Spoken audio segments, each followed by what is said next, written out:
years of the best sports talk in Middle Tennessee, featuring Tennessee Radio Hall of Famer George Plaster, Tennessee Sports Hall of Fame coach Watson Brown, and young guns Billy Derrick. And now, here's your host, George Plaster.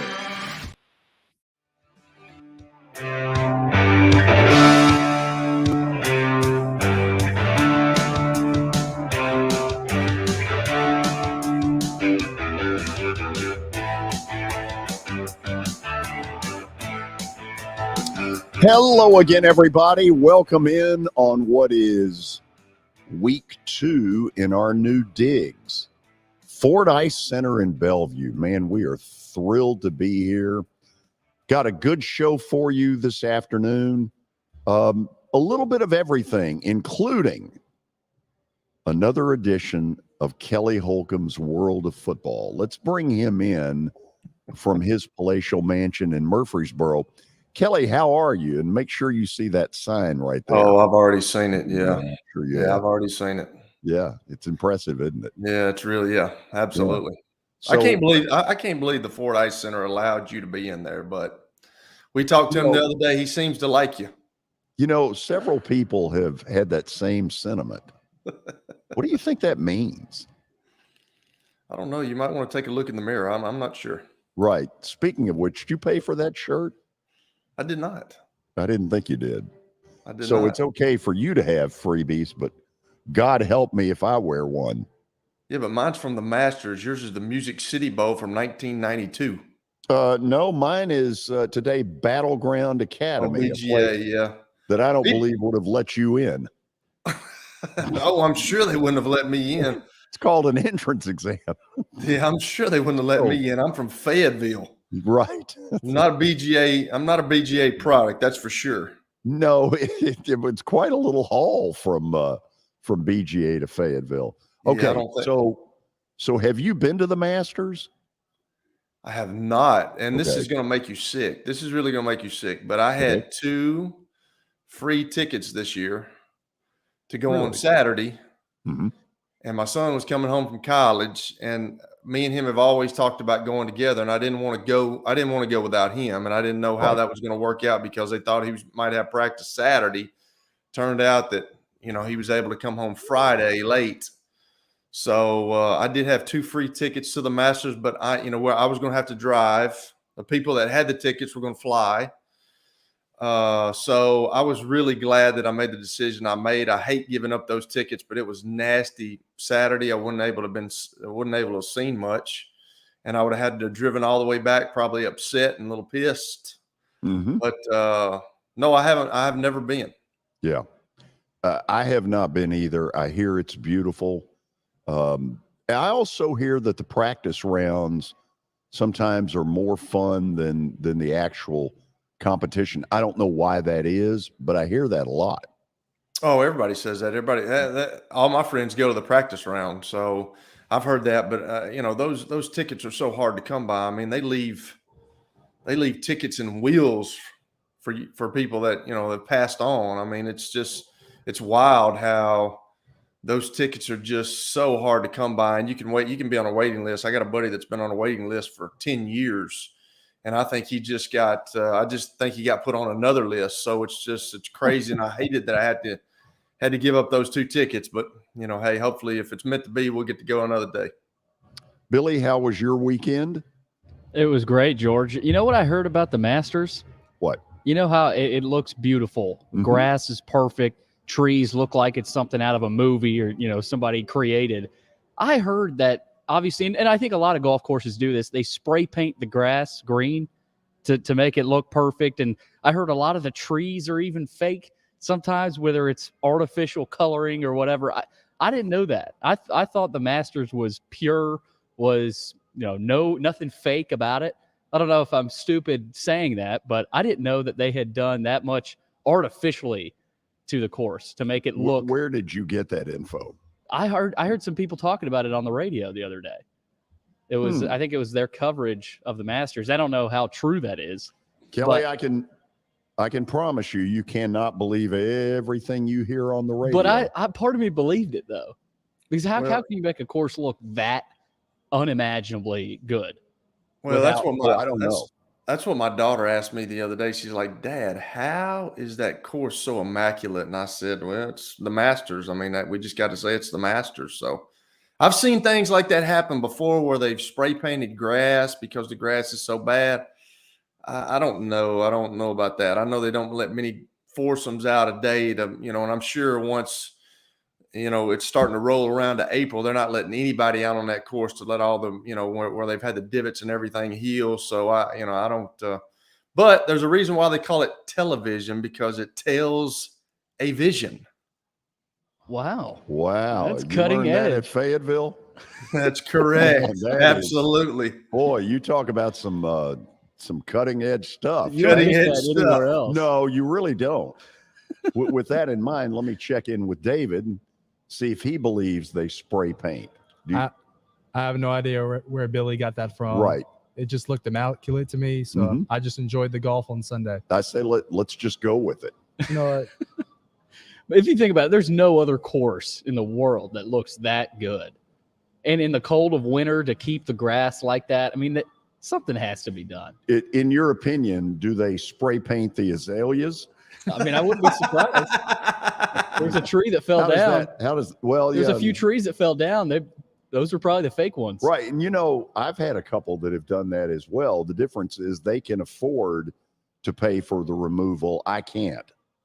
Right. And were you surprised how quickly they kept play going? There's a lot of people up in arms about some of even with the weather, but it's the Masters. Billy, what the hell did you think they were going to do? Just say, well, we'll get it out of here on Monday. I'm not saying I said that, but there are a lot of people up in arms freaking out about how are they still playing right now with 3 trees falling down, and we got nasty weather coming in. So Kelly, answer that for me. I don't know, but I can tell you one thing. That tree was not fake. That was a for real tree. I mean, that was really scary. That was kind of scary. And luckily nobody was on that tee box. That was crazy when you see the videos of those things, that wind coming through there, knocking those trees. I'm surprised that doesn't happen more. I'm sure it does when people are not there, but we've never seen it, when the tournament's going on. So, David, I gather that you believe that Billy's story is balderdash. I think Billy just came up with that. Do you? He didn't hear it on the radio. He just came from his imagination. I'll I second can see, that. though, where it could happen on the radio. What station were you listening to? it was their coverage, like on their main radio coverage. Yeah. Interesting. And I don't know if he Where was. never is heard a discouraging word. We'll try to go find the Believe feed me. that Billy was listening to and see if we can get that audio. I'm for him. gonna do some research on that too. See what I can find. Go to everythingisperfectatthemasters.com. Nothing wrong. Do we do an update today? Yes, we do, Mhm. George. We've got a lot to get to. Speaking of the Masters, John Rahm took it home. His payout is a $3 million increase from last year's. He'll take home $3.24 million, $630,000 more than last season's champion Scotty Scheffler. And how about Phil Mickelson up there? He had a crazy day on Sunday. He was at -2 and finished, I think, what did he finish? -8? -8. -8. So, we're Koepka. going to talk about this later in the hour.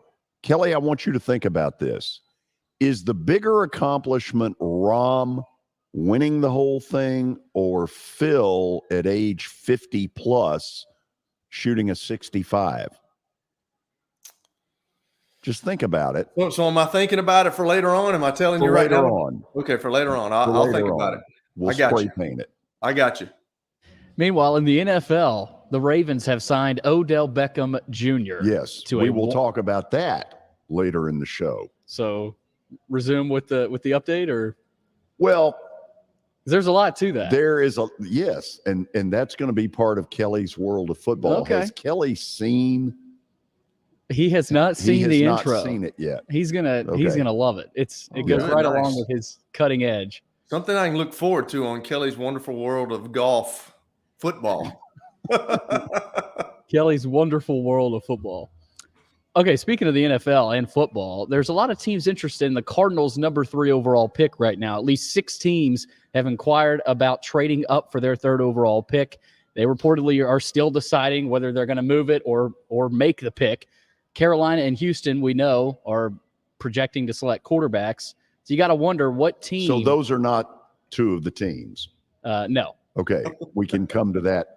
But I didn't find that. Did you find the teams, David? You have to wonder if the Titans are one of those teams inquiring. I know Daniel Jeremiah mentioned on his podcast last week that don't be surprised if the Titans make a move to 3, George. So what do you think about that? I think it's, well, I can't say that. Bull. Maybe. Boulder Dash. What are they going to do? I mean, what are they going to offer? It's going to be multiple first-round picks, that's for sure. You have to go off the baseline of that Miami and San Francisco trade that happened a few years ago for Trey Lance. Kelly was shaking his head there. I guess they could do it, but boy, they haven't got a lot. I wouldn't do it. I mean, not a lot of trade bait there. No, I mean, I don't understand that. But hey, that's why they get paid the big bucks. We, on the other hand, Not so toil with much. this. Not so Kelly, much. would you like to have the Titans GM job right now? No, I would not. Would you wish that on anyone? Do you think when he took the job that Rand Carthon fully understood the level of headaches that await him? Yeah, he's been around the NFL for a while. He understands what's going on, and once you get into that in that pressure cooker, I mean, that's what you get paid for. I mean, that's why people take jobs. That's why coaches take the jobs. I mean, Tom Moore used to talk about coaches that would be on broadcast, but would be scared to come out of the broadcast booth and coach again because he's like, you don't want to be in the pressure box, son. And that's, I mean, hey, that's what you get paid for. That's why you get those jobs. That's why you love to have those jobs, because they like doing what they're doing. I don't, I guess if I was trained up to be a GM, I would love to do that too. I'd love to, find a guy that I like and, see how he pans out. Let's hear a little more Tom Moore. What's that? Let's hear a little more of Tom Moore. What are we doing right now? This is a gym shoe operation, George. That's what he used to say all the time. He's still coaching somewhere, isn't he? Oh, he's still fleecing the NFL. There's no question. Every time I talk to him, I'm like, can I have your job? And he goes, no, you're not qualified. And I'm like, you ain't got to be qualified to do what you do. All you do is just give them a couple of plays. And if they like them, they like them. They don't, they don't. I mean, he's still at Tampa. I mean, he just got re-signed. Yeah. I think he just signed another contract for those guys for another year, which is, I love the guy to death, but it's amazing that he can be in the NFL for so long and he's a consultant now. Everybody's a consultant. Like, what does that mean? Tell you. Well, I'm going to tell you, because the late, great C.M. Newton taught me this line: consultants who are people who are paid to do nothing. Exactly. I went out to Arizona and I went into his office, and he sits in his office. Now he goes to meetings all day, but like, he literally had a list of plays for Bruce that he thought might work, and he just gives them to him. And then Bruce uses them if he wants to. If he don't, hey, it ain't no sweat off him. It's crazy. You seem almost bitter about it. I am, because he's getting paid quite a bit of money to be a consultant. Okay. I don't understand it. Have you sought therapy for this? No, I'm good. I won't think about it when I'm off the show. I won't think about it anymore when I'm off the show. But right now, I'm a little agitated. I can tell, because I'm making peanuts here and he's making bunches there. Right, but you knew going in you'd make peanuts. I did. You agreed to it. I mean, if I could get you more sponsors, could I get my pay up or what? Yeah, absolutely. Look, everything is negotiable. Everything's on the table. Not necessarily for you. David, we'll talk. Billy, do you have yet another item for this award-winning update? I do, George, and it's an awful piece of news. An attorney for Dwayne Haskins said in a lawsuit that the late Steelers quarterback's death was part of a conspiracy that targeted him. In a statement released this morning, Rick Elsley said it is believed that Dwayne was targeted and drugged as part of a blackmail and robbery conspiracy. In fact, his highly expensive watch was stolen from him shortly before his death. So just awful pieces of evidence coming out. Not much commentary needed on that. No. Wow. George, the Preds are in action tonight. Yes, they are. In Calgary, 8:30 puck drop. They've now got a 4% chance of making the playoffs, according to The Athletic. Yeah. After Saturday night's disappointing loss in Winnipeg. There's 3 games left, including tonight. Kelly, the Winnipeg game had this wide range of possibilities. If the Preds won in Winnipeg, they were cooking with gas. Yeah. If they didn't win in Winnipeg, I don't know. That's how the puck bounces, I guess. It ain't going to be easy.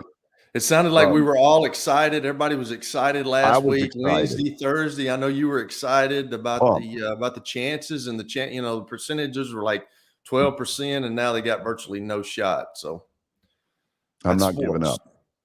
You're not giving up. I'm not giving up. I will say this.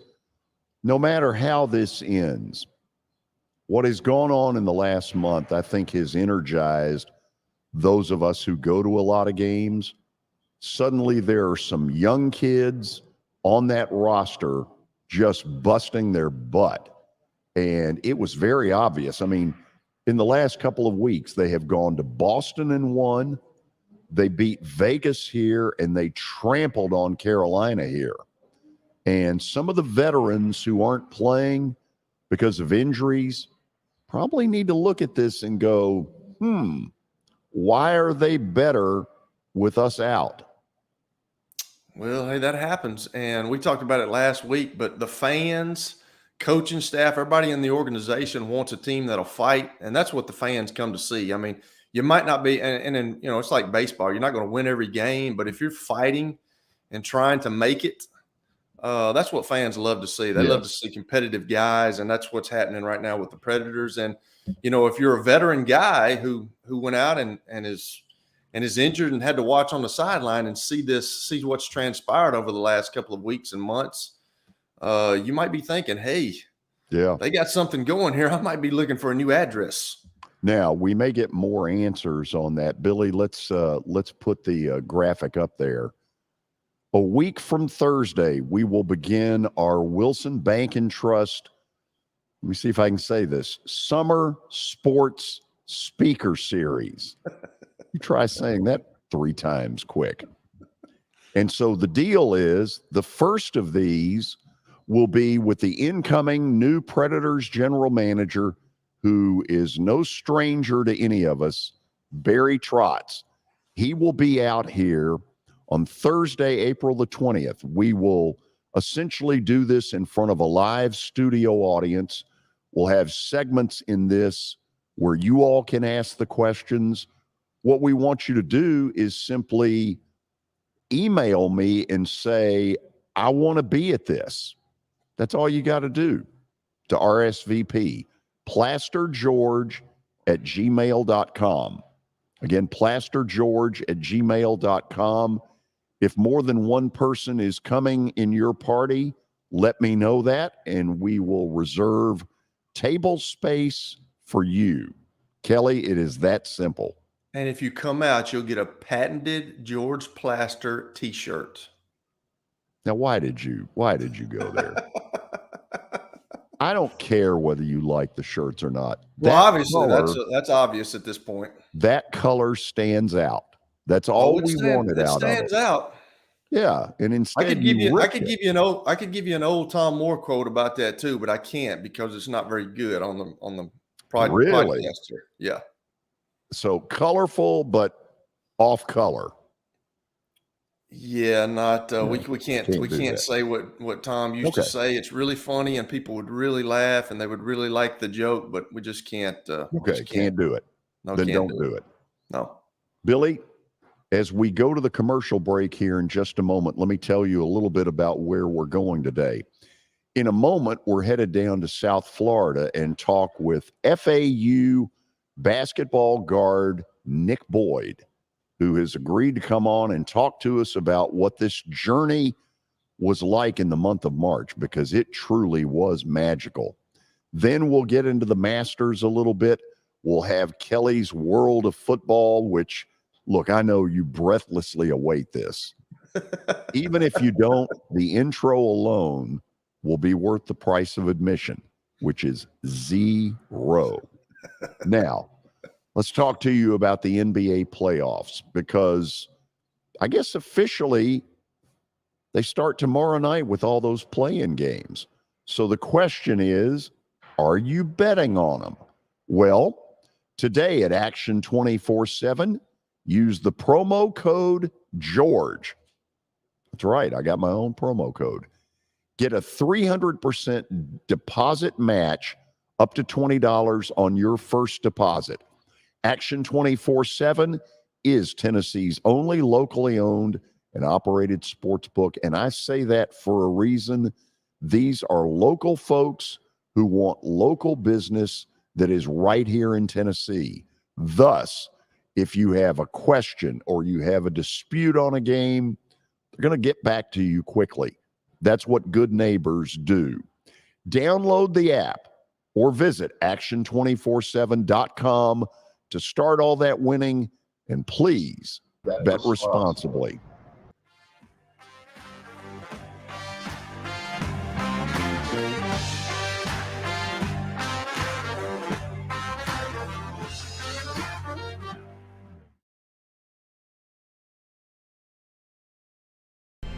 How am I going to get to work? My car's totaled. Skylar, our team is making a call right now. We'll get you a rental car. Don't worry.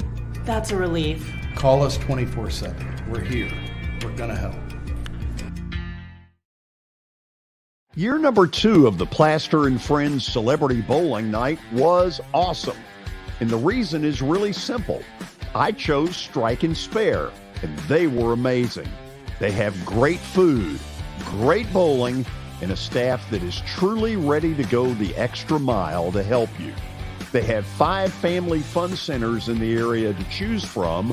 And for more info, go to strikeandspare.com or call them at 615-824-5685. I know it's getting colder. You're not thinking about golf. However, if you're planning an event for next year, let me suggest golf through Riverside Golf Links. The course has improved dramatically. It's perfect for hosting a corporate or a charitable outing. They've got everything in place to make your event a rousing success.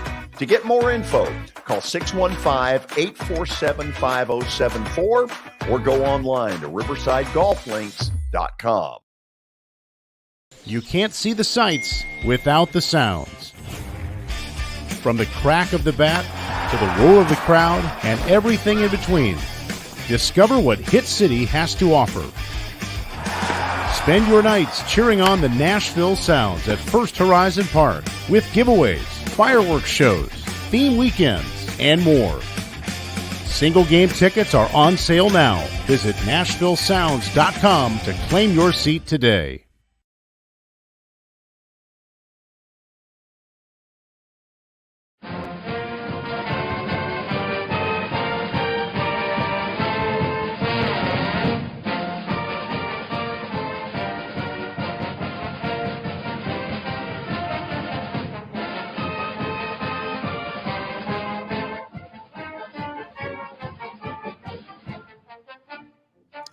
We are back.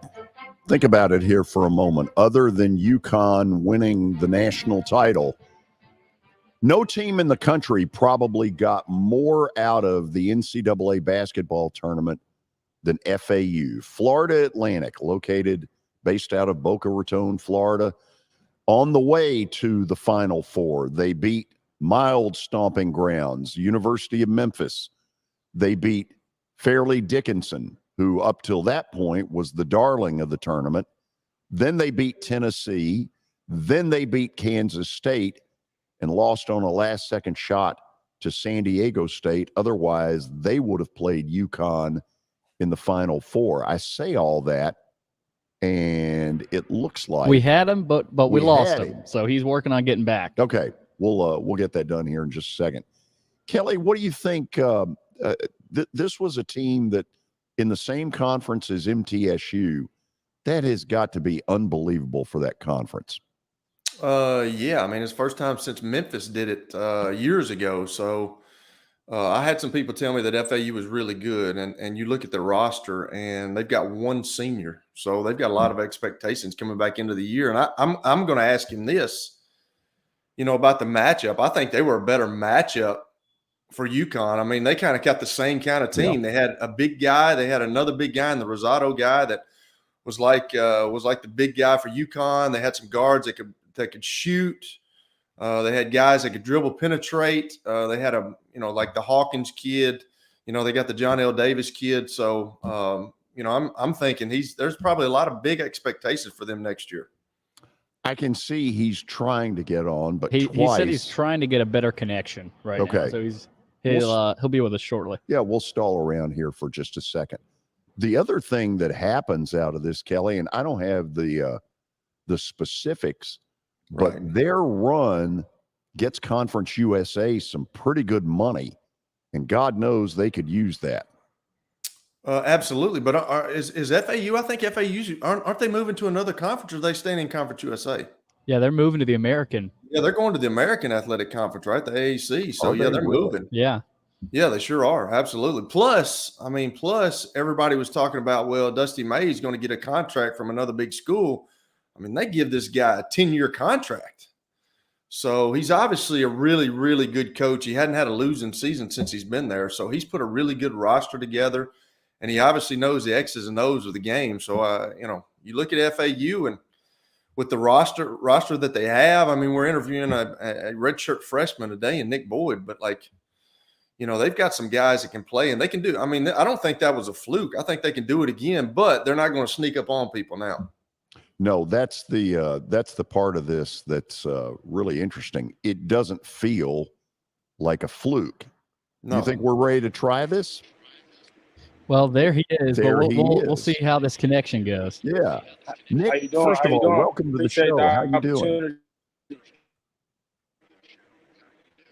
Yeah, it doesn't look like connection is great. We got a little bit of a delay, too. Yeah. So we're going to have to work on that. Okay, so we'll stall around here for just a second. Hey, Billy's getting paid today. It's about time Billy does something. So you're going to blame this on? I mean, no, I'm not blaming it on Billy, but hey, he's sweating bullets right now trying to get this. So hey, it's sometimes in life you got to have a little pressure, a little heat put on you. Let's go, Billy, get it done. And you like that, don't you? Oh, absolutely. Hey, that's what makes pearls, Hoss. But remember this: in fairness to Billy, he's not in Boca Raton. And there's a lot of. It didn't look like it was. It didn't look like it was sunny South Florida either. No, it looked like it was raining, so that doesn't make matters. Correct. Huh? Right. I'm trying to call Nick right now, George, okay. So we'll at least get him on. We're in a little bit of four-corner stall. First of all, what was your name again? Kelly. Did you like that? No. The rumor for a good while was that Dusty May was going to be the new coach at Ole Miss. That had been out there throughout February, and I believe what ended up going on is twofold. Number one, I don't think they thought Chris Beard was gettable. And secondly, Dusty may well have told Ole Miss, hey, I want to stay. You think we're ready to try it? Yeah, see what we got here. Okay, yes, Nick, sir. how you doing? Can y'all hear me well? Yeah, we can hear you. Thank you for coming on with us. How you doing? I appreciate the opportunity.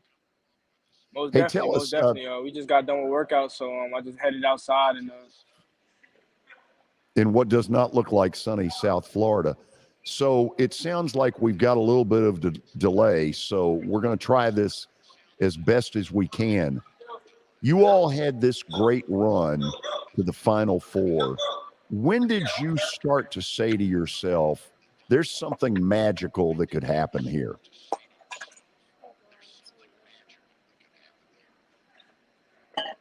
Yeah, is it working well? Well, good. I just knew we went on a 20-game win streak. It was kind of crazy. We were just so locked in as a unit, and we just were so focused on the scouting report and all that stuff, and just our connection as a group. Once we went on that 20-game win streak, I knew we had a chance to be something special, and I thought only time could tell. Was it helpful at all that the country knew nothing about you? Yeah, I think that was played a big role for us. We have a group of guys who felt like we were just doubted our whole lives. We always have a chip on our shoulder, and I feel as if when people just kept counting us out, it just made us more motivated, more locked in, and more focused to get the job done and really prove them wrong. You and I talked a couple of days ago. When I saw Most your definitely. opener of the tournament against Memphis, I really thought you were going down to the Tigers and that was going to be the end of it all. And yet you all found a way. You kept hanging in there. And it seemed to be almost the mantra of this team that you all just kept hanging in there. Yeah, most definitely. I mean, that's what we go by. We always tell each other to stay the course, and I feel like we've been doing that years prior. I've been here. I mean, this is my third year on the team, second year playing, and we always said to stay the course. Just keep grinding, keep chipping away. And I feel like this year we really bought into that, honestly, and we really believe that if we stayed the course and kept focused throughout the whole game, eventually a team would break down and give us an opportunity to come out with a win. Game 2 was the one where you all were not the Cinderella. It was Fairleigh Dickinson instead, who had just gotten through beating Purdue. It looked like you all took them seriously and said, hey, you know, they're just like us. They're for real. Yeah, I feel as if that was one of the hardest games of our tournament run. Just to be focused and not take them lightly, like you said. I mean, all year we really preach that. No matter who we play, we show up, we play hard, and we treat them like, I mean, we're in the national championship game or Final Four game, and we did a good job with that. But I mean, they were a great team. They made a run, and we were able to stay together, stay composed with the whole arena chanting against us. And at the end of the day, it was kind of weird feeling being the team that was rooted against, but we got it done, and it was a great experience to finish up in Ohio and get to the Sweet 16 in New York. So on you go to Madison Square Garden. I want you to talk at length about Tennessee, because obviously up here there are a lot of people interested. What was your all scouting report against Tennessee? And obviously whatever you were trying to do, it worked. Our scouting report, we just knew we had to limit Vescovi to making shots, and I feel like we did a good job with that, just being physical. We knew they were down a great point guard, so we wanted to apply a lot of pressure and get into them a little bit more than we do with other teams. And I think it just came down to our toughness and physicality, just making them finish through our chest no matter what, not coming down and being undisciplined and swiping down and fouling them. And I feel as if it took us a little bit to get adjusted to their length, their physicality, their speed on defense, et cetera, et cetera. But once we got adjusted, I mean, I think we got great looks throughout the game. And over time, like I said, we're just a deep team. We believe in each other. And 9 times out of 10, when you're playing us over time, our depth and our belief in each other is going to overcome what you have. Was Tennessee surprised by how good you all were? I think so. Personally, I know a couple of my teammates felt this way, just the way they came out for warm-ups. We felt like they came out very confident with a lot of swagger. And I mean, we're just a group that's, like I said, we have a chip on our shoulder and stuff like that. We take as disrespect. So, I mean, I just think that made us more focused, more wanting to prove a point. And I feel as if even in the first half when we were missing shots and we were a little disrupted by their length and size, we were able to still get some good looks. And I mean, they're a great team. And I mean, our physicality matched up to theirs. And once we do that, I feel like the sky's the limit for us. On to Kansas State for a minute. I thought in that game there was about a 2.5 minute period in the second half where they were about to bury you. And instead, your defense rose up and never gave them the chance to get that 8-point lead. I thought that was a big key. I mean, yeah, I think they could have buried us right there. I mean, we're in the Garden down 7 points. The stadium filled, Kansas State fans getting louder and rowdy, and just somehow we were able to stay close together. And I don't know, I can't even really explain it. But we have guys that just never get nervous when we get down. Like I don't know, it's like a different feature when I feel like the whole varsity hit, and yeah. Nick, I know we're having trouble with the connection, and I appreciate your patience in trying this. So once you all won and knew you were going to the Final Four, what was it like on your campus? Oh, man, the campus was electric. I mean, the campus is still electric.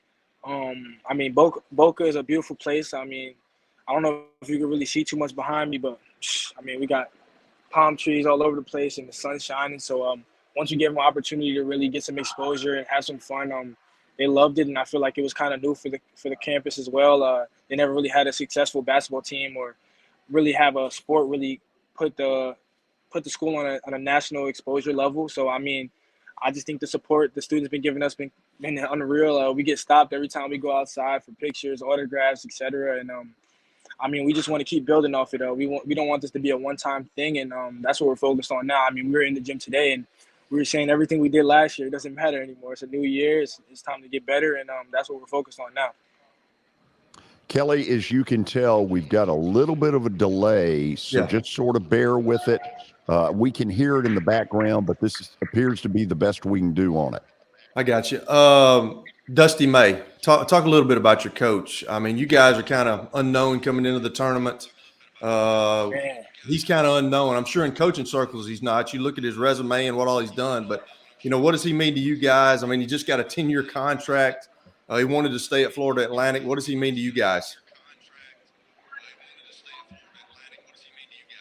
I mean, Coach Mays, he's a father figure. He taught me a lot. I mean, being here, I feel as if when I got here, I mean, you're a young kid. A lot of people tell you a lot of things, and you feel yourself a little bit. And just watching Coach, how he handles himself every single day. He's just a humble dude. He rides his bike to practice. He's not into the materials and all the stuff that a lot of people praise. So I think that's the biggest thing that stands out to me, aside from his coaching, but just his love for our guys, myself. It's bigger than basketball. He doesn't really care about the wins and the losses, but he really cares about how hard we work and how we are as young men. And I feel like that just speaks to his character. Yeah, you've obviously got to be happy that he's staying there, because when a guy makes a run like this, Man. you know, at a Florida Atlantic, or, you know, he usually jumps ship and goes somewhere else. So obviously your whole team has got to be ecstatic for him staying. I mean, yeah, most definitely. I knew all along Coach was gonna stay no matter what the situation was. We had multiple talks throughout the year, and he asked me if I was staying. I asked him if he was staying, and I always knew his answer, and I wasn't going nowhere. Nor was my teammates.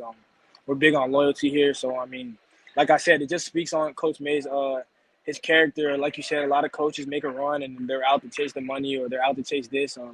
Coach just loves what he does every single day. He's happy he gets to come in every single day with a good group of guys who love to work just like him, and that's enough for him. Yeah, that's awesome. That's awesome. Now, looking at y'all's roster, you guys only had one senior. So what are the expectations for y'all next year? Because we were talking about it before you got on with having all the difficulties, but this is not – I don't think it's a fluke. I mean, you guys are really good. You got all the guys coming back with the exception of one guy. I know the expectations can be really high, but what are you guys' expectations for yourself? I mean, we want to do it again and do it even better. Like I said, we had workouts today, and we even spoke to each other saying that what we did last year doesn't matter. I mean, we gave everybody a flash of what we can be and what we can do, and there's a lot of things we have to fix up. There's a lot of ways we can get better, and I feel as if throughout that tournament we haven't even played our best ball in a sense. We weren't really making a lot of shots. I think the stage was new for us, and just to be able to have that experience now in our back pocket and come into a new conference, a new season, be ready, be confident, and have the same group of guys. I mean, all we can do is build, and like I said, we just want to keep winning championships, and that's the standard from now on. Absolutely, absolutely. I got one more question for you. You know, looking at the national championship, you guys were 0.6 seconds away from the national championship. I know it had to cut your heart out, cut my heart out, man, because I was for you guys. But looking at the way that y'all match up, it looked like you guys were probably a better matchup for UConn than San Diego State was. You got two big guys, just like they have two big guys. You got guards that can penetrate, guards that can shoot. You got guys that can do it inside and outside. Do you feel as though y'all were a better matchup for UConn than San Diego State?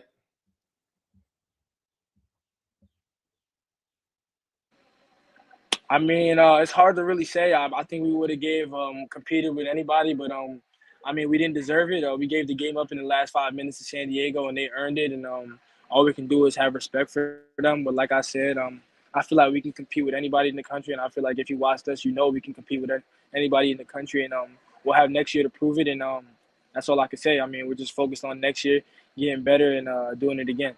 Well, congratulations, man. Good season. Do it again next year. I appreciate you guys. Thank you. I'll see you soon. Nick, sorry we couldn't make it work better. We can hear the delay. Obviously, you know what's going on, but thank you for making the effort to come on here, and appreciate the conversation.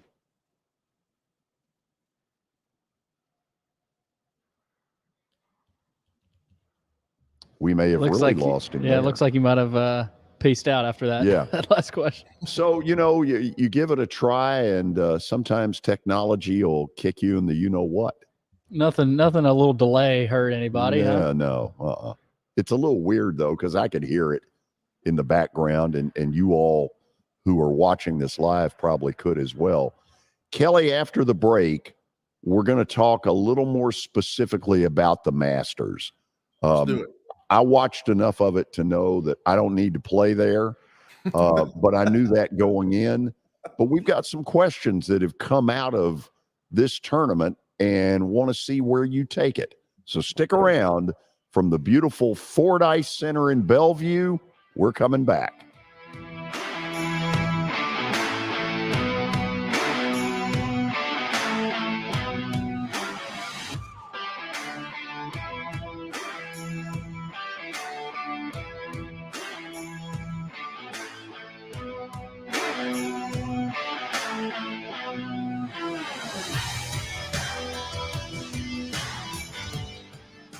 As the trusted premier custom home builder in Middle Tennessee, Donnelly Timmons has over 20 years of experience in the industry. Whether you're looking to build your dream home or renovate your current home, their team will ensure that every client and every remodel is unique, luxurious, and completed on time within budget. Founders Dustin Timmons and Joey Donnelly have over 25 years of construction experience in the Nashville area. Together, they have completed projects in Forest Hills, Oak Hill, Green Hills, Franklin, and Brentwood. Dustin and Joey believe that communication is the most important aspect of all construction projects. Therefore, they personally manage each project themselves and are involved in job site activities on a daily basis. Their commitment to quality and integrity has earned them an outstanding reputation among their clients. Contact them to set an appointment for a free consultation or to view some of their completed projects. Give them a call at 615-456-7983 or log on to DonnellyTimmons.com.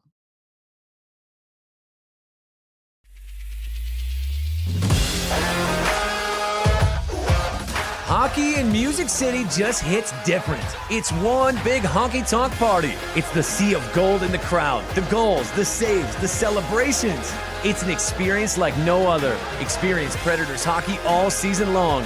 Visit NashvillePredators.com/season tickets and join the Loyal Legion today.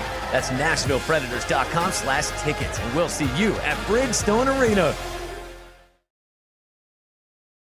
For over 35 years, Wilson Bank & Trust has been committed to providing customized banking solutions to help individuals, families, and businesses in Tennessee achieve their goals. As your full-service community bank, we are proud to offer loans with competitive rates, local decision-making, and fast, friendly service from our experienced lenders. No matter where you are on your financial journey, Wilson Bank & Trust is ready to help you take the next step. Visit your nearest Wilson Bank & Trust office or online at wilsonbank.com to get started today. Member FDIC, Equal Housing Lender. Family owned and operated for more than 2 decades, Alaco Fine Wood Floors is Nashville and Middle Tennessee's choice for premium quality hardwood floors. Since 1995, Jimmy Alaco and his army of employees have embodied the approach of taking pride in one's craft and providing superior customer service, growing from a one-man shop to a team of 23 professionals who share the founder's passion for quality craftsmanship and customer satisfaction.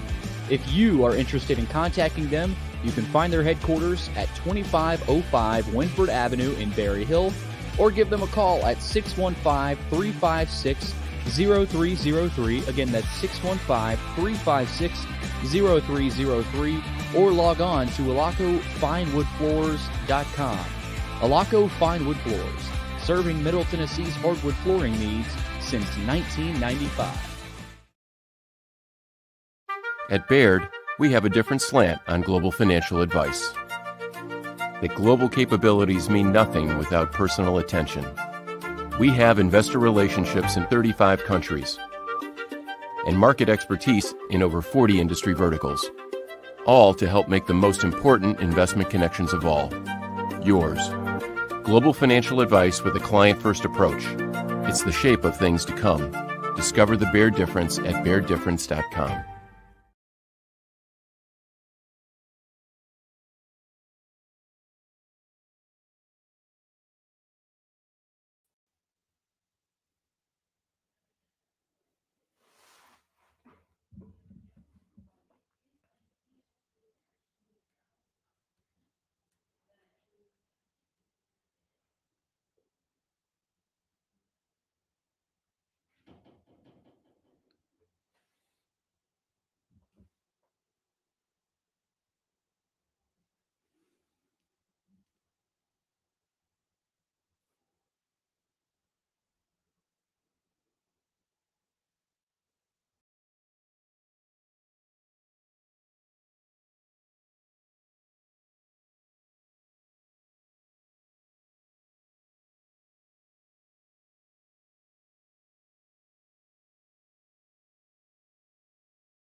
Searched around trying to figure out what was going on.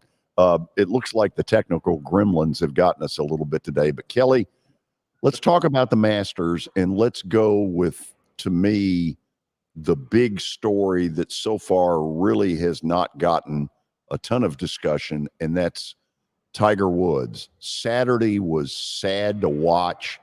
I felt horrible for him. Do you think he ever comes back to this setting again? I don't know, George. He was kind of putting some things out there that makes you wonder if this would be his last time. I mean, with the accident that he had, I mean, the guy's lucky to have a leg. Oh, absolutely. You watch him walk, and then I think he had some plantar fasciitis going on there at the end when it started. When he's not in it, he was fortunate to make the cut. To tie the record with Fred Couples and I don't know who else, but when it started raining and you're +3 and then you keep making bogeys and then it's pouring down rain, you have no shot to win the golf tournament. His whole life has been about competing and about winning golf tournaments. And he's, when he was in his prime, he was never out of it. It didn't matter where he was. He was always seemed like had a shot to win. And he went into every tournament thinking that he was going to win. And that's got to be, it catches up to all of us. It catches up to me. It catches up to you. We all get older and you can't do the things that you normally did. Now, he had an accident that happened that, he almost lost his leg. And it's just, it was hard to watch the other day. I mean, the guy still can hit the ball as well as anybody. But when you're having to walk so much, you got a guy carrying your bag. But still, when you're at Augusta and the hills are so big, sometimes you can't even see the greens on a lot of them. He's having to walk like that. It just takes a toll. I mean, even the young kid, Sam Bennett, talked about it when they were interviewing him, how he felt like the first 2 days he was good. And then Saturday and Sunday, he lost his legs, because Yeah. he was like, I just didn't feel like I was in shape enough. And it's amazing what these guys have to go through when they walk. I'm sure if Tiger could use a golf cart, it'd probably be a different deal. But when you have to walk 18 holes each day and you make the cut, and that's 72 holes, I mean, that's tough. And that did get it was kind of sad to watch him walk around. He just couldn't do it anymore. And he felt like he didn't want – you could see it on his face and in his eyes. He didn't want to be there anymore. He wasn't making anything happen. He couldn't make any putts, that's crazy to see. Now, normally when Tiger, he's a very good short game player and a very good putter. He's made so many huge putts over his career, but he's rolling those putts by, and normally they're that far away, and then he's leaving 3, 4, 5 feet every time he putts the ball. He just had no feel, and that's kind of what left him the other day. But who knows what's going to happen? I'm sure if the guy can get back. He's really tough. He's mentally tough. One of the most mentally tough guys ever to play that game. And, it was sad to see, but who knows if he'll be back or not. Yeah. This sounds selfish, and I don't want it to sound selfish. I don't want him to go back out there and have happen what happened Saturday. It was painful to watch. It had to be painful for him. Yep. I just feel bad that a guy that has been the kind of champion that he has been, that this is apparently how he's going to go out. Yeah, I mean, he's one of those generational guys that you don't see many of them. You saw Jack Nicklaus and then, Tiger Woods. I mean, you don't see those guys much in your lifetime. And it's, it's amazing what all he did and what all he was able to accomplish, 15 majors. I think if he never would have gotten hurt, never would have had those problems, I mean, I think because that was his ultimate goal. He said in an interview, he was trying to get 18 with Jack Nicklaus, but with the way that he's walking around and the way that his body is taking the toll, I mean, they say for a tee time early in the morning, the guy's got to get up 4 hours before just to get his body going. Can you imagine how much arthritis he's got in some of those joints? Just the stretching and all the stuff that he has to go through. I mean, it's getting to the point where I don't know if it's worth it anymore. Well, I hope for him, first of all, that one of two things happens. Either that he makes the decision enough is enough, or he takes the time to try to figure out, is this ever really going to get any better? And if it isn't, then what? That's a really good point. I mean, that's a really good point. I don't know if I'm not sure that he can get better. I don't know. I'm not sure like I said, he's lucky to be walking. Yeah. So I'm not sure it's ever going to get better for him because, that's a grind when you have to walk 72 holes for a weekend. You've got to be in shape. Oh, absolutely. And your legs have to be able to take that walking, especially at Augusta. And you have to be able to hit shots and produce on the shots. And it's something that he could not do the other day. So is Mickelson's 65 yesterday, is it almost as good an accomplishment as Rahm winning it the way he did?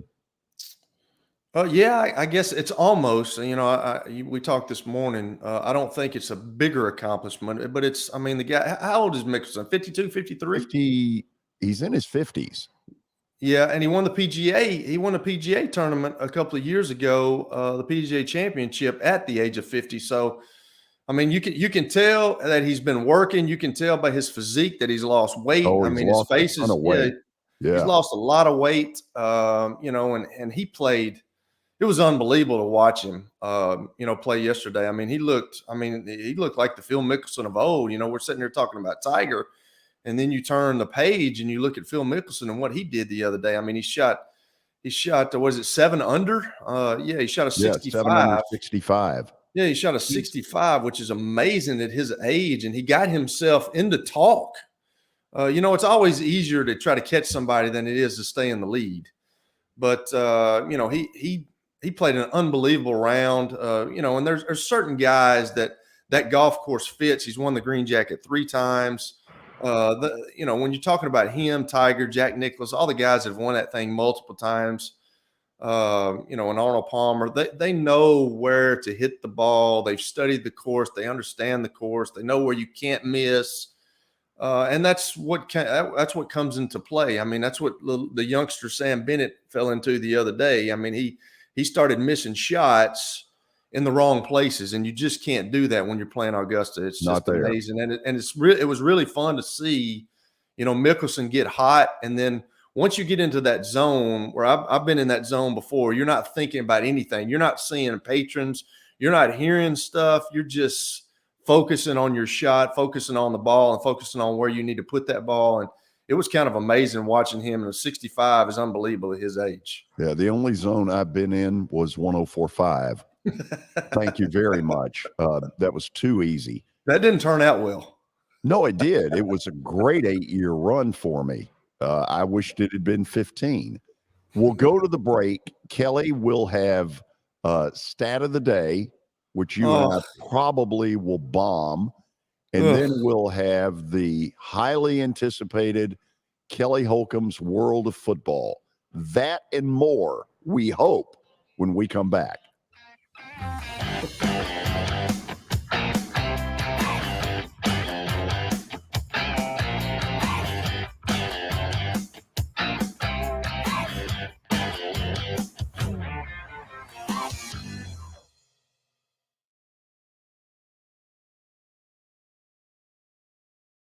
Hey, thank you for meeting with me today. The insurance company has made an offer. Already? Wow. They've offered you the entire policy. Thank you, Blair. You're so welcome.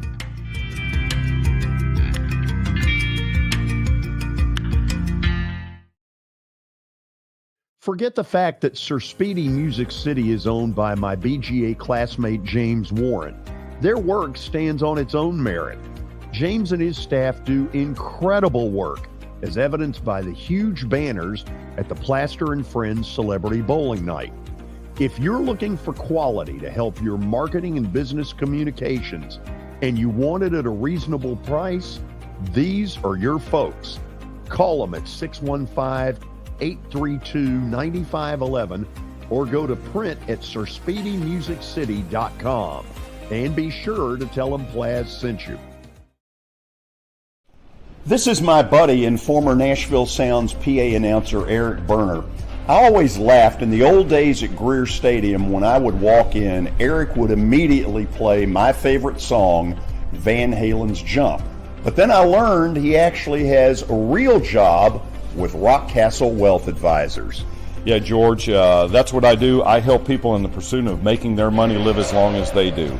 Everybody's situation is different, so I use a customized and individualized, personalized approach to the person I'm working with.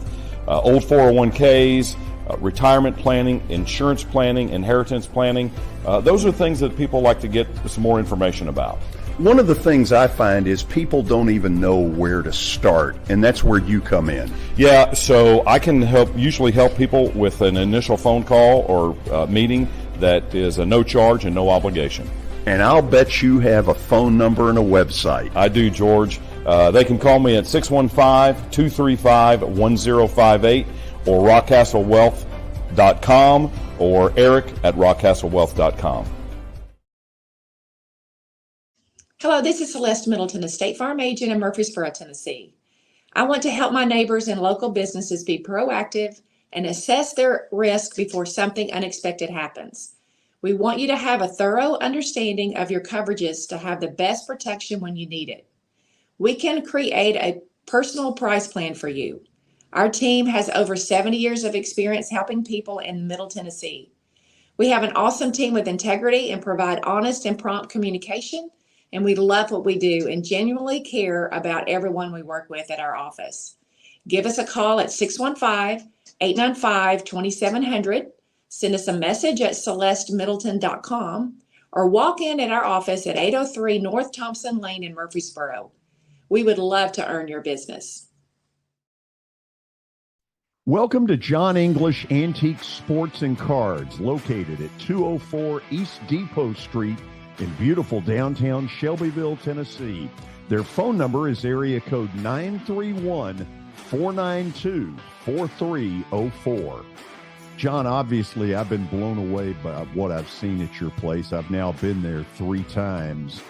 But for the person who's never been, what should they expect? Well, we have a 3,000 square foot store, George. Half of it is vintage cards, in all sports. And then half of the store is, a lot of people call it the museum, where there's a lot of early equipment and just the history of sports in general: baseball, football, basketball, golf, tennis, and other items. When somebody comes in there that you know is a big sports fan, what is their normal reaction? Well, I think that they're pleasantly surprised. And of course, being in Shelbyville, Tennessee, which is a small town that you would never expect a shop like we have to be in. So they're kind of, I don't want to say blown away, but as I said, pleasantly surprised.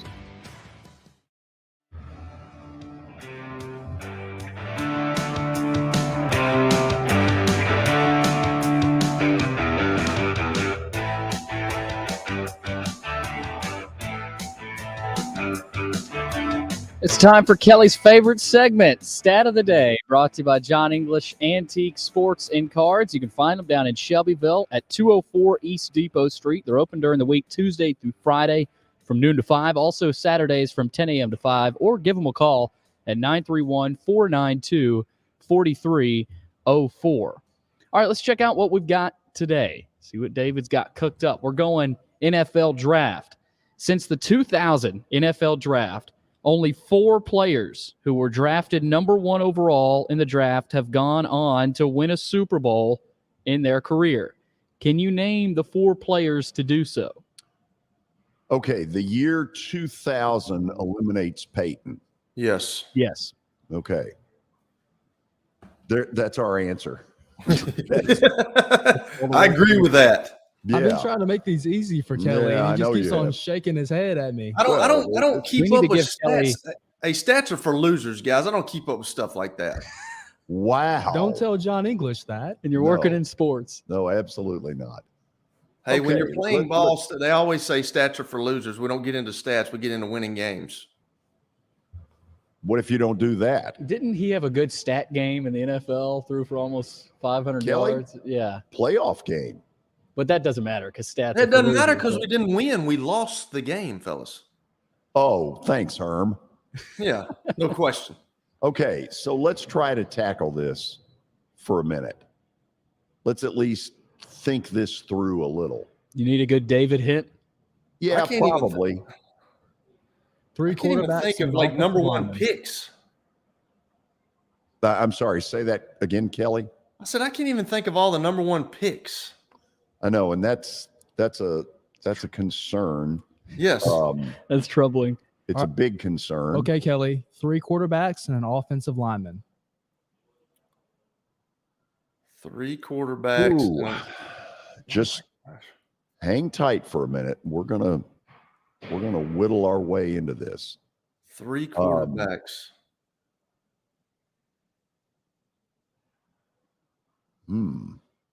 Wow.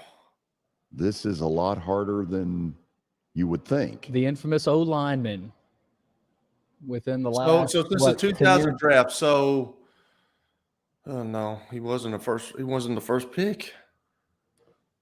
We're bombing on this one. This has got 0 for 4 written all over it. Strikeout on 3 Strikeout. pitches. Put them up there. It's unbelievable. Like I don't. This is a strikeout looking. All right, here we go. David Carr in 2002. Eli Manning in 2004. Matthew Stafford in 2009. And Eric Fisher in 2013. I had no shot. I literally, like if you kept me here for 30 minutes, I'd have probably gotten Eli. Other than that, I would have had no clue. Yeah, Carr, he was the number 1 overall. When did Carr get to a Super Bowl? Giants? It had to be as a backup somewhere. Yeah. Yeah. Wow. Okay. Great question.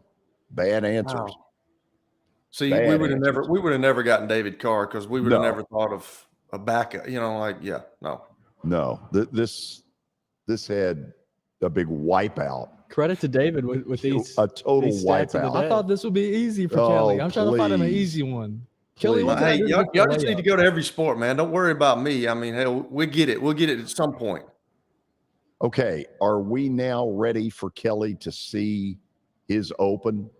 Yes, we are. Are you ready, Kelly? We want to make sure you're ready for this. Let's do it. All right, here we go.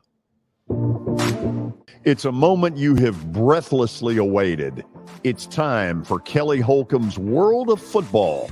As shocking as this may sound, Kelly Holcomb's World of Football has sponsors. It's brought to you in part by Baird Financial with Yaz Hassan and Justin Oldham, and by State Farm Insurance, located in Murfreesboro through agent Celeste Middleton. Okay, where did you find the picture with the hat? Oh, with him at Riverdale? Is that what it was? Yeah.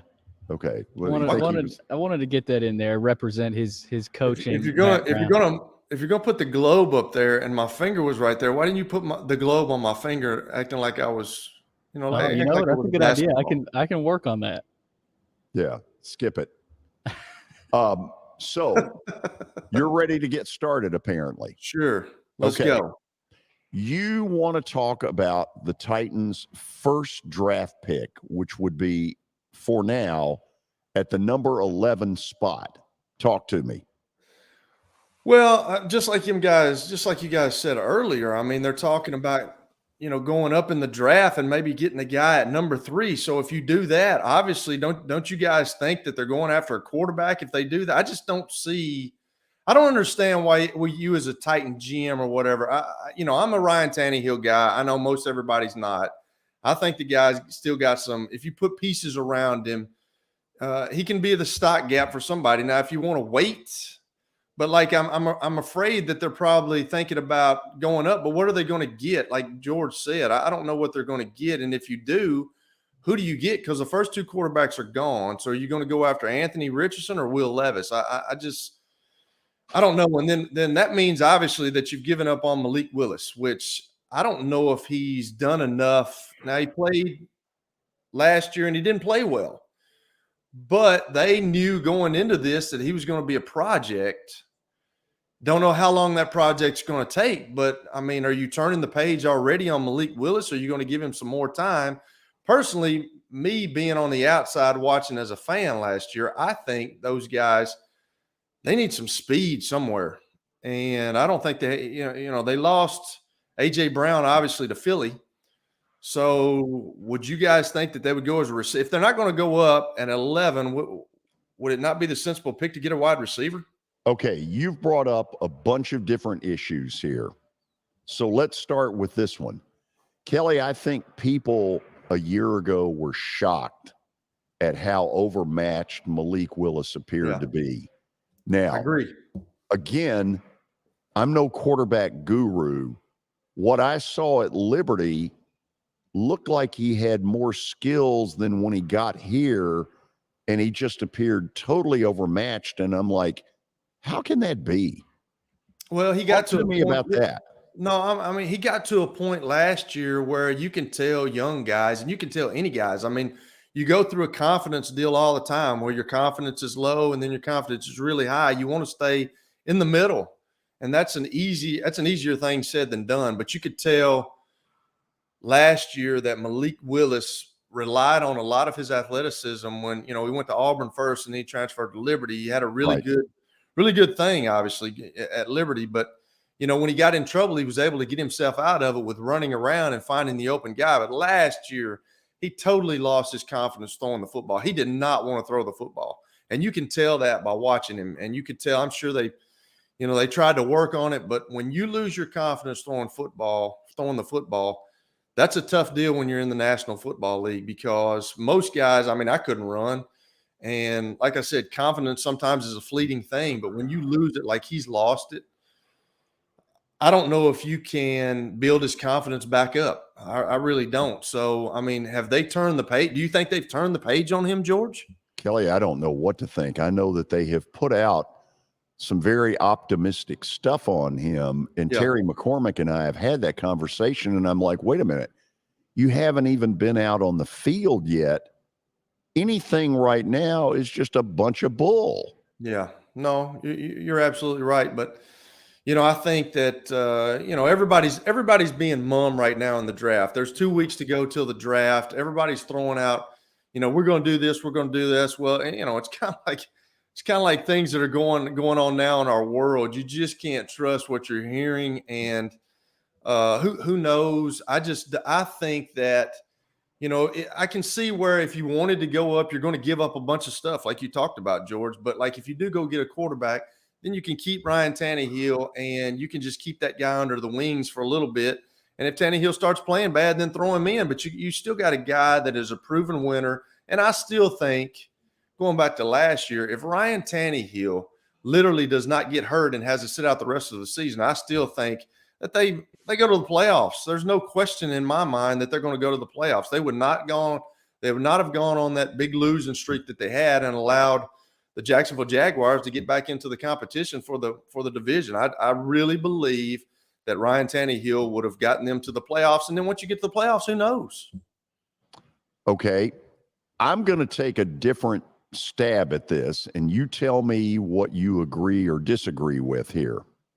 To me, the more logical thing is to figure out what team believes that either Will Levis or Anthony Richardson is going to be available still when they get to number 11, and then work a trade to go back.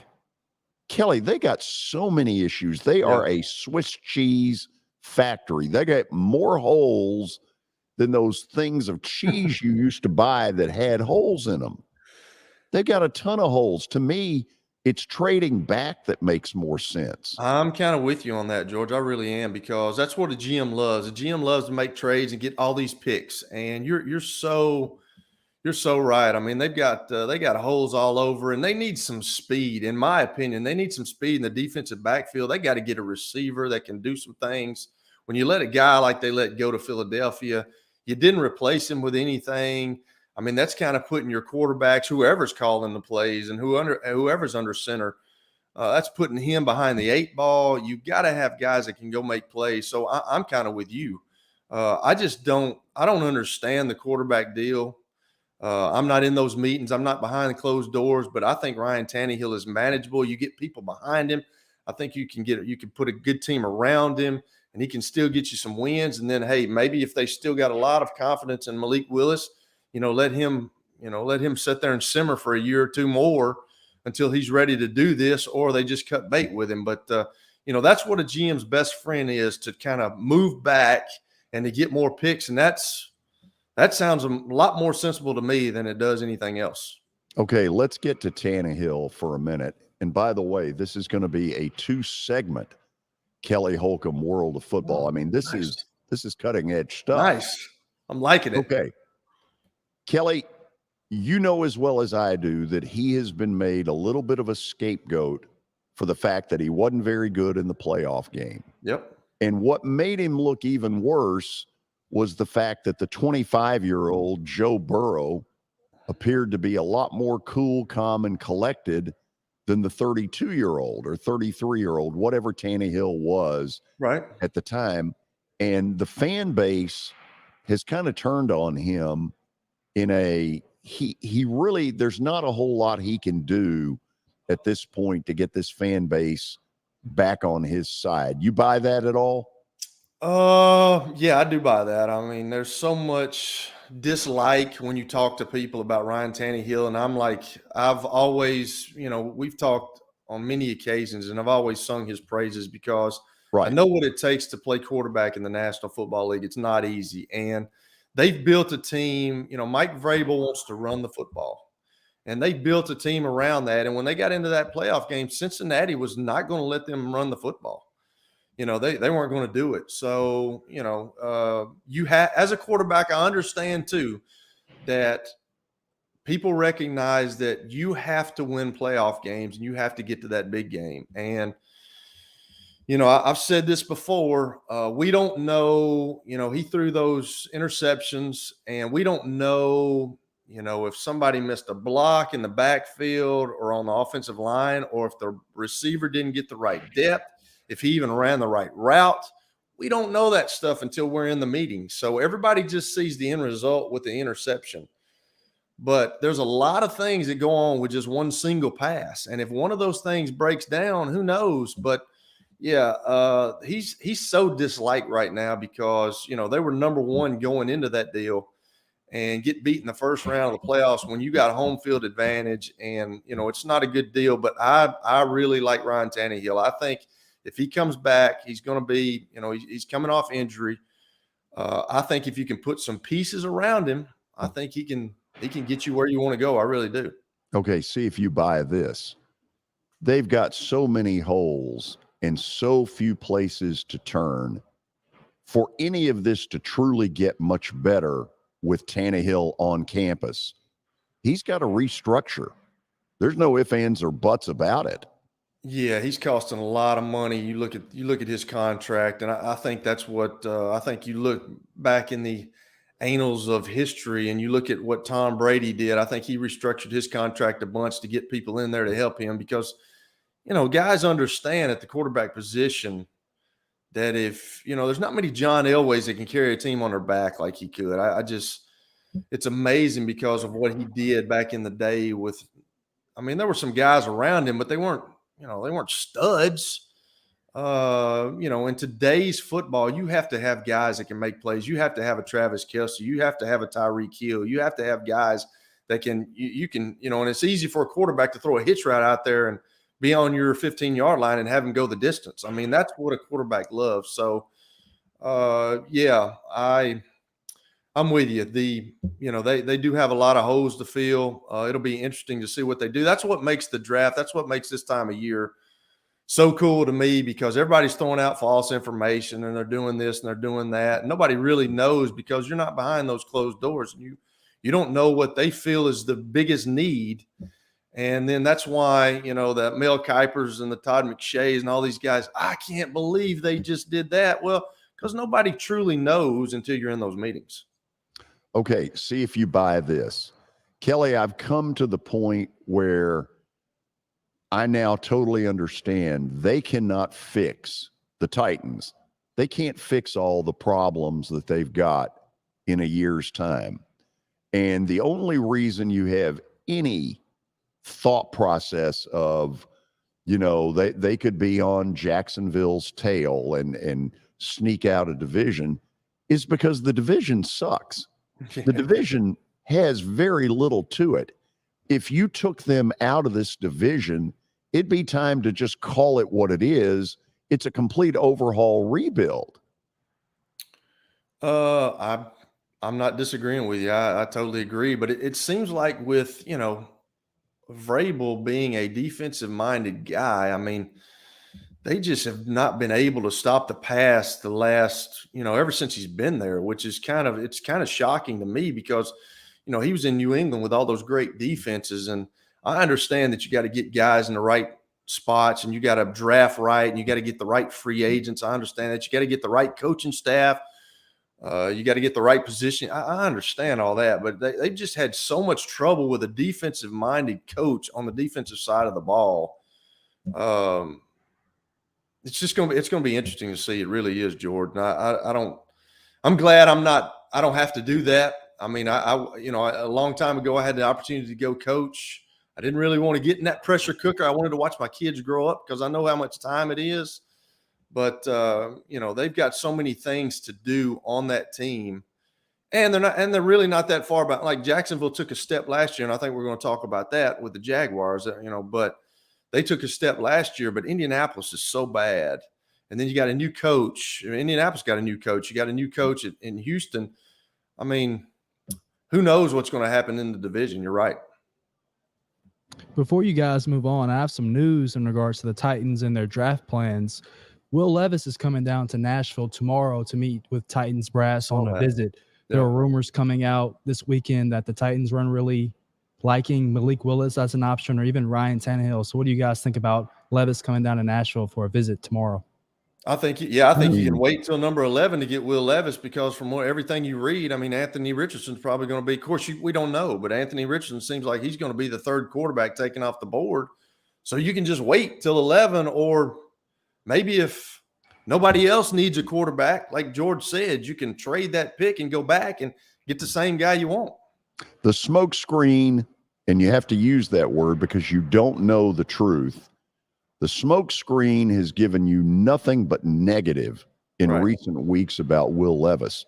We met him down at the SEC Media Days in Atlanta. I mean, there's a reason he's got ability. Now, is he the next one? Who knows? But the fact that he's visiting down here is them doing their due diligence. Not a bad drive. Basically, you go past Keeneland, you get on at Elizabethtown, and off you go. Kelly, guess where we're going after the break? We're coming back. Well, we are, but we're going to Baltimore, Maryland. Okay. Yes, that's where you want to talk Yes. OBJ.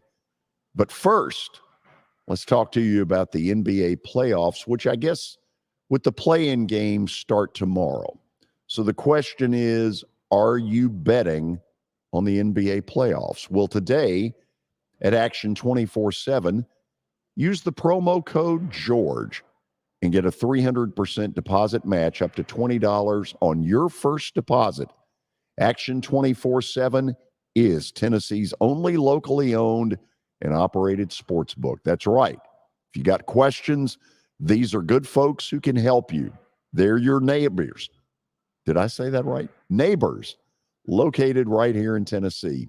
So download the app or visit action247.com to start all that winning, and please bet responsibly.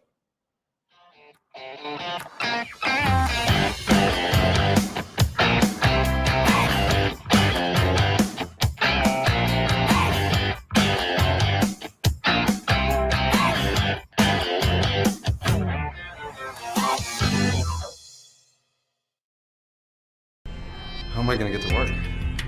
My car's totaled. Skylar, our team is making a call right now. We'll get you a rental car. Don't worry. That's a relief. Call us 24/7. We're here. We're going to help. Year number 2 of the Plaster and Friends Celebrity Bowling Night was awesome. And the reason is really simple. I chose Strike and Spare, and they were amazing. They have great food, great bowling, and a staff that is truly ready to go the extra mile to help you. They have 5 family fun centers in the area to choose from. And for more info, go to strikeandspare.com or call them at 615-824-5685. You can't see the sights without the sounds.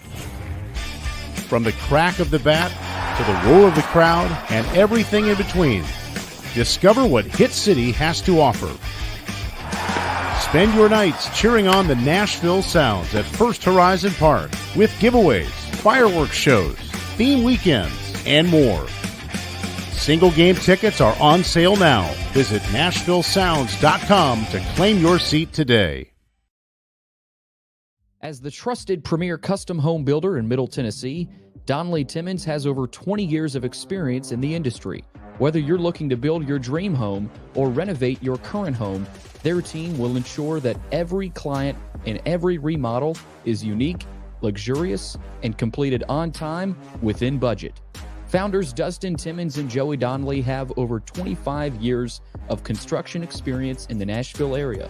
Together, they have completed projects in Forest Hills, Oak Hill, Green Hills, Franklin, and Brentwood.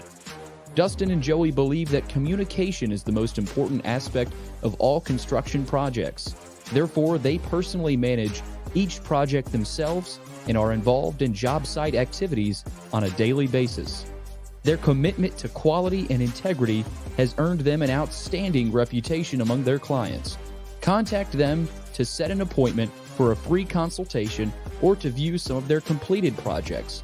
Give them a call at 615-456-7983 or log on to DonnellyTimmons.com.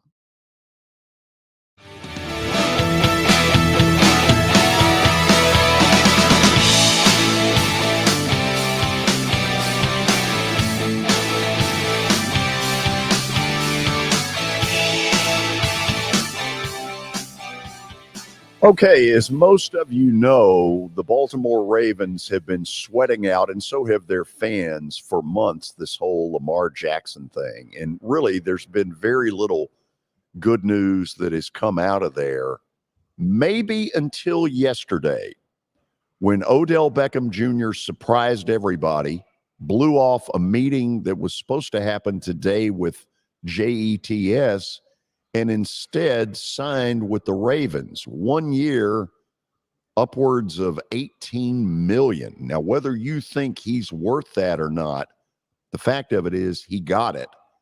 And now all of a sudden it's become very obvious that he and Lamar Jackson have been dealing with each other some. Kelly, I've got to believe that there's no way OBJ would have done this if he thought Lamar Jackson was A, going to leave, or B, going to sit out this year. I'm with you. I'm just envious because the guy didn't play at all last year, and he's got $15 million guaranteed. That's wild to me. Everybody was talking about how was it a diss against Aaron Rodgers, because Aaron Rodgers still hadn't got a contract deal done with the Jets. So, everybody was saying, was he dissing Aaron Rodgers? Well, they've already got a number one receiver, a young kid, the Wilson kid. So, I think this helps matters. I really do. I mean, we talked about it a little bit, but I think this obviously helps matters. And, he tweeted out, they took a picture, I guess, on Instagram or something, and where both of them were FaceTiming each other and they were talking. So I think this obviously helps matters because I think they want, obviously, Lamar Jackson back. He's an integral part of their football team. And I didn't realize this, George. I didn't realize that the Baltimore Ravens, now they've had some punt returners, some kick returners that have been receivers that have been Pro Bowl guys, but I didn't realize that since the Baltimore Ravens have left Cleveland, they have never had a Pro Bowl wide receiver. Did you know that? I heard that yesterday, and it was a little bit surprising because, they've been a consistently very good football team under John Harbaugh, but that's never been one of their big strengths. So let me ask it this way. Did they sign OBJ because they like OBJ, or because they thought this is the door, this is how we crack open the Lamar Jackson door that has had no cracks in it for months? Yeah, I think it could be a situation where they want Lamar Jackson and they want to get somebody other than him being able to throw to Mark Andrews, the really talented his only target. Yeah, I mean, he's really good, and he's a really, really good tight end out of Oklahoma. But, I think obviously they like OBJ, and obviously they think he gives them something that they need. Maybe they're thinking like maybe this lures Lamar back to us, or if it doesn't lure Lamar to us, maybe it lures somebody else, which pretty much everybody else is gone. And think about this. What if – I mean, the situation, and I heard this morning that, I think Green Bay is only talking to the New York Jets. But what about if, Lamar's not coming back and Aaron Rodgers, they start talking to Aaron Rodgers? I mean, that's not out of the realm of, of impossibility right there. So now the only more awkward thing would be for Aaron Rodgers to be forced to go back to Green Bay. I think he's burned bridges there. And that's another thing too, is I was thinking this morning about Lamar Jackson, like how hard is it going to be for him? Like, has he burned bridges in Baltimore? I mean, he said he wanted to trade last month. So how hard is that? Like, I know as a player, when we were players and you're having a contract issue, guys in the locker room know that, hey, that's the business of the game. That's a contract issue. So they don't really care as long as you're signed. And it doesn't matter what you've said in the press or what you've said in the media or what you've said about coaching, the coaches, or what you've said about the GM. They really don't care about that as long as, you come back and you're there. That's who they want. So I think this is maybe a lure to get him back. And, I mean, it's a great lure, but, man, $15 million. I know he's a really good player, but, I mean, he had an ACL and he's messed up both knees. Am I correct about that? I think he's had operations on both knees. So, like, I know he's good, and I know he's one of those transcendent talents. But, like, what in the – like, $15 million and he didn't play for a whole year. That's good money. That's a big bag. So, knowing now that there has been a development with Lamar Jackson, this scraps Baltimore's idea of drafting a quarterback? Oh, that's a good question because they hold the rights. I mean, he's still under contract. Sure. He's still under contract for the Baltimore Ravens, so they don't have to do anything. And what's he going? I mean, he sit out. I guess he sits out. He has seemed like this is the threshold, and that he would do that if he had to. Well, you've seen guys do it the last couple of years, so I don't know. It never works out well. No, absolutely not. I mean, the team holds they hold all the cards with all that stuff. I mean, they still have him under contract, and I mean, they put a franchise tag on him. So, I mean, you're going to be in the top echelon of the quarterbacks for a year. So I don't understand. Like, give me a franchise tag. I'll take that. I mean, I was never in that spot. I wish I would have loved to have been in that spot. Man, give me that thing. I'll sign it. But I'll sign it quick. Absolutely. Life could be a lot worse. I don't understand where he is with all that stuff, but I think that them landing a top wide receiver that he can go to other than his tight end, I think that definitely helps the Baltimore Ravens in all these negotiations. I really do. Why did Carson Palmer come out and say Joe Burrow is better than Mahomes? I don't know. That's a good question. I don't. I'm not saying I definitely disagree with him on that, but I mean the proof's kind of in the pudding. I mean Patrick Mahomes has been to 3 Super Bowls. I mean I understand Joe Burrow's been to 1. He lost, but Carson talked about how. Hey, I think he runs the system. I think he's into the system. I just think he's the most. He thinks he's the best quarterback in the National Football League. That's arguable. Joe has been there. He went to Kansas City last year, and they beat him. But Patrick Mahomes is 1-3 against Joe Burrow. I understand that, but Patrick Mahomes has kind of done it. He's 1-2. Yeah, I don't know. Carson just he came out and started talking about that, and I was like, I couldn't believe that he said that because Joe Burrow is a talented guy, and he's an athletic guy. He can get out of the pocket. I mean, that's what Patrick Mahomes is kind of known for of all these unscheduled plays that he can do when things break down. He can move. Well, Joe Burrow can do the same thing, and Joe Burrow has not had an offensive line. He didn't have a very good offensive line last year.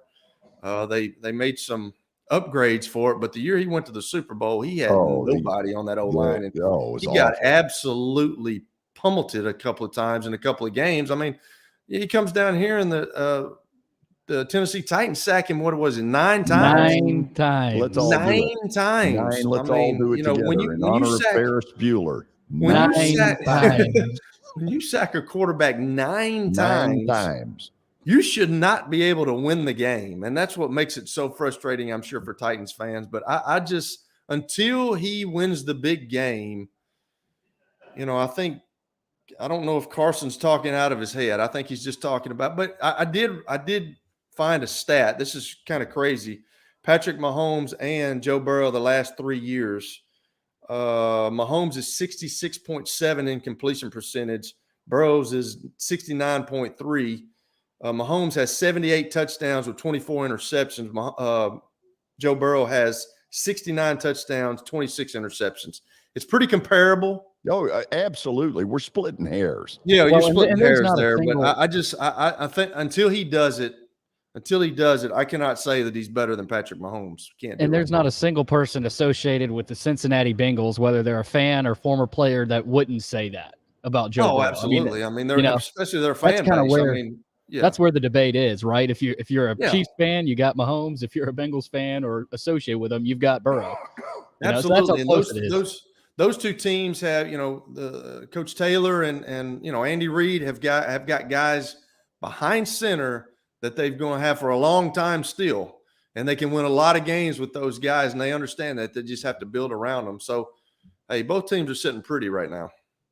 Let's go to Jacksonville to end this. They made this big leap in the second half of the season, got by the Titans, but as banged up as the Titans were, they took Jacksonville to the bitter end, and only the INT with 2.5 minutes left won the division for Jacksonville. So is there another big leap to Jacksonville, or is this all there is? Well, that's going to be interesting to see. I mean, I think obviously the quarterback took a huge leap. Last year he played really well, even in that playoff game when they were down. Played really good. He brought his team back, and I don't know. I think Doug Peterson, he talked about how just bad the mental makeup of that team was when he got there. He said everybody was just down. Everybody in the organization was down. All the players had it was just negative all over the place. And it's kind of amazing, what he did with Trevor Lawrence. He's got the kid playing confident football right now. Yes. And he's obviously got him being, taking ownership of some of this stuff. And I'm sure he's helped him tremendously. I don't know if Jacksonville can be that. It's just like what we just talked about, with Joe Burrow. He's going to have to do it. The Jacksonville Jaguars are going to have to do it, and they're going to have to do it consistently for me to think that they can, be dominant in this division. But George, you talked about it. The division sucks. It's not very good. It's not very good right now. Peyton and the Indianapolis Colts ran a division for a decade and more. And, the Titans were coming on. And then last year, Ryan Tannehill got injured. I still believe, I said it earlier in the broadcast, I still believe if Ryan Tannehill does not get hurt, they win the division easy, and it's not even left to the last game of the year. And like you said, I mean, they come to Nashville, they have to beat the Titans in Nashville, but they do it with a Josh Dobbs. You like that, Billy? They do it with a Josh Dobbs who's been there for like 2 days. In Jacksonville. What's that now? Game was in Jacksonville. Oh, was it? Oh, that's right. It was in yeah. Jacksonville. That's right. It was in Jacksonville. Sorry. It was in Jacksonville. But, I mean, it's the same thing. Josh Dobbs goes down there, plays really well, and, they barely win that football game. So, I don't know. It's just going to be interesting to see, how this plays out and how this draft with all these newcomers that are coming to both teams, it's going to be, it's going to be interesting to see all the grades that they get in 2 weeks. And we'll see if Doug Peterson can keep this thing rolling with Trevor Lawrence and keep him on an upward trend instead of kind of plateauing off like Baker Mayfield's done for me. So we'll see how it goes. Baker Mayfield. Billy, what was your grade on Kelly's World of Football? That was good. No mispronunciations. He made sure he got Josh Dobbs in clearly. Wow. I give him an A+ for that. Honestly, I thought it was great. Thanks, Billy. I'm going to stop saying all the bad things about with all this technical stuff that you have to do, because I couldn't do it. I know George couldn't do it. He was about to. I mean, I don't know what was about to happen to him when we had those difficulties, but I was cool, calm, and collected. Cool. That Billy and David's going to get it done, right? That's why he pays us the big bucks. It's our only chance. Let me put it that way. After the break, Plaster Bet of the Day. Kelly, I know you breathlessly await that. So stick around because it's coming.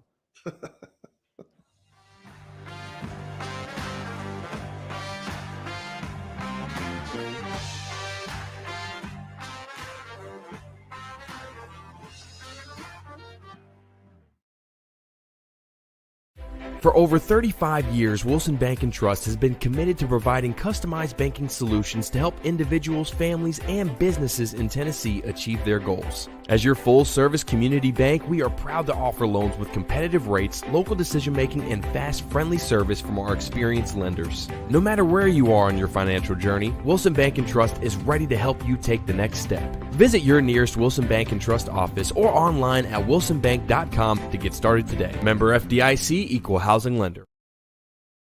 Family owned and operated for more than 2 decades, Alaco Fine Wood Floors is Nashville and Middle Tennessee's choice for premium quality hardwood floors.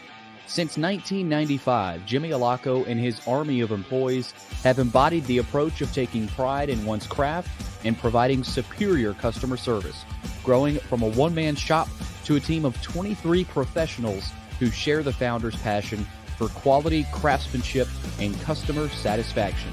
If you are interested in contacting them, you can find their headquarters at 2505 Winford Avenue in Berry Hill, or give them a call at 615-356-5555. 615-356-0303. Again, that's 615-356-0303. Or log on to alacofinewoodfloors.com. Alaco Fine Wood Floors, serving Middle Tennessee's hardwood flooring needs since 1995. At Baird, we have a different slant on global financial advice. That global capabilities mean nothing without personal attention.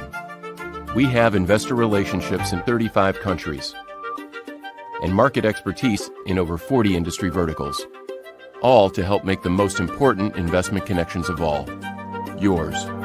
Global financial advice with a client-first approach. It's the shape of things to come. Discover the Baird difference at BairdDifference.com. Hey, thank you for meeting with me today. The insurance company has made an offer. Already? Wow. They've offered you the entire policy. Thank you, Blair. You're so welcome.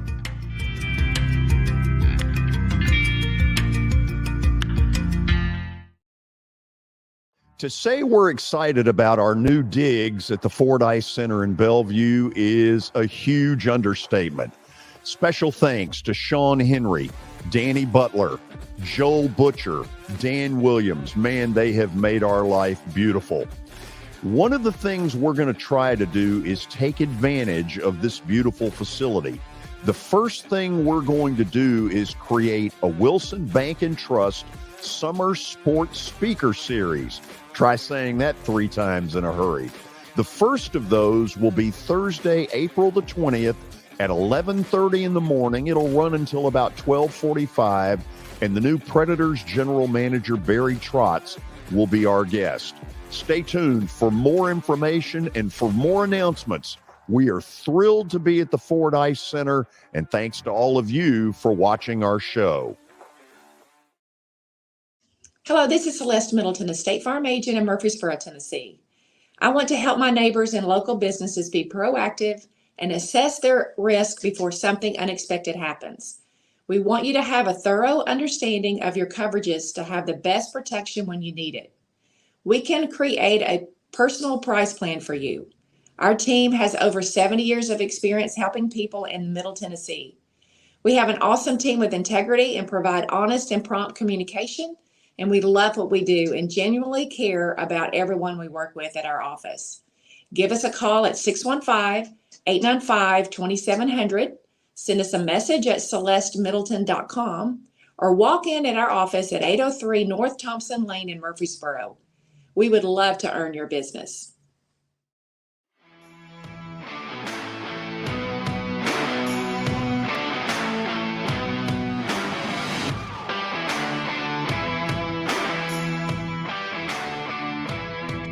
Final segment on a Monday. We've got Plaster's Bet of the Day. Tough weekend. So we'll see if George can get back on track a little bit here. Still hovering around 500, so not bad. But it's brought to you by Bart Durham Injury Law. They are lawyers you can trust. Give them a call at 615-242-9000 or log on to bartdurham.com. All right, Kelly, let's check out what happened this past weekend for George. Did you remember he took the Phillies? Yeah, no, I did not remember that. I would have been keenly watching that if I would have, but I couldn't remember. Oh, he wasn't. Was he? He was on I'm the forgetting Sixers. if he was on Friday. He was on the Sixers. We were not on Friday. We were not on Friday. No, we Yeah, had I mean, where a we at, vacation. Yes, we did. But the Phillies What I lost. don't like is Kelly's lack of camaraderie. You just get the feeling he wants me to lose. Do you get that feeling? If I remember correctly, you took the it's- 76ers and they lost to Miami. Oh, man, Yeah. I'm way They off got track. pummeled. By 20. George, it's not a feeling. It's for real. I don't want you to win. Okay, well, thank you. I mean, that's just the That's honest great. truth. Okay. Use that as a chip, George. Watson Brown will be back in July. That's, I mean, That's all I can say. that's Thank fine. God. If you're wondering, he will be back. Oh, thank God. Move on. It's gonna be smooth sailing when Watson gets back. Kelly's rooting against me. Sorry. That I mean, I is just am. so bad. I'm sorry. At least I'm honest. I mean, No, listen, I can respect your honesty. Your sense of value here is You need to remind Pitiful. Kelly that payday is Friday, and if he wants to get oh, paid, he doesn't care. Look, he's a Okay. former NFL quarterback. okay, fair enough. He's made a fortune. Ugh. I got out of it like 2 years before they were paying backup $7 million a year. Right. Good You gracious. should have stuck it out, gone 20 years and limped. I could have, but didn't want to. And he's got a Masters polo on. Oh, listen, he's in high cotton. Okay, let's explain what's going on tonight. The Rays have got this streak going. Mm-hmm. This is so reminiscent, Kelly, of 41 years ago when my Atlanta Braves opened 13-0, baby. Watson would be pissed right now. You're making everything about the Braves. Well, you know what? Until Tampa loses, I'm going with them. How about that? Might as well. Kelly, do you know what minus 160 means? 41 years ago. You can remember that, huh? Wow. Sure can. Yeah. No. Hey, here's the deal. Now, I was a Braves fan growing up because you always got it on TBS. I mean, right.